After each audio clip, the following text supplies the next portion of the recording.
So Avery was typically developing, and she had been a very healthy little girl. And one Thursday afternoon, she had developed a fever and wasn't feeling quite herself. We treated her for the fever over the weekend, and it continued to get worse. By the next morning, Avery's heart was racing and pounding very hard. She was very lethargic, and I was unable to really awake her and get her up for the day. That's when I called the pediatrician's office and we raced there.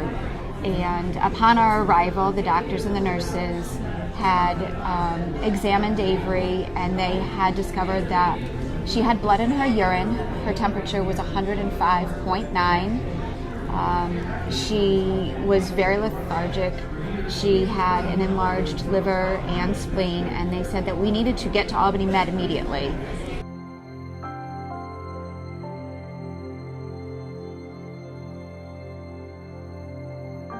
Upon arriving at the hospital, doctors and nurses heard her name and swooped us out of the emergency triage room and into a treatment room immediately.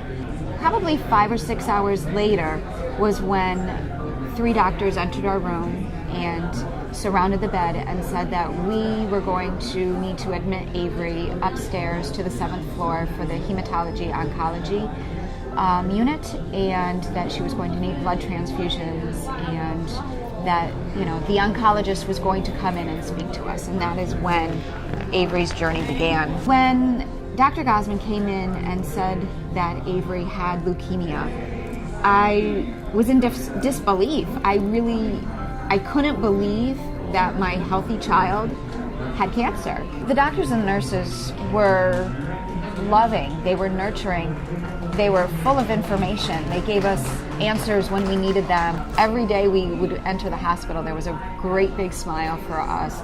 And hi, how are you? And how was your day going? Or what can we do? Do you need a little something, to help get through the day? The doctors sometimes would ask me if I wanted a little toy or some food or a drink, because I would have to stay in the room a long time.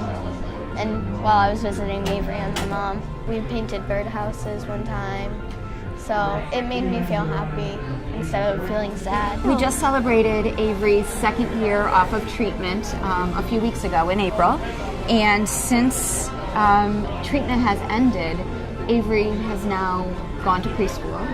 She's on a T-ball team. Life paused for 2.5 years, so now we are doing everything else that we couldn't do before.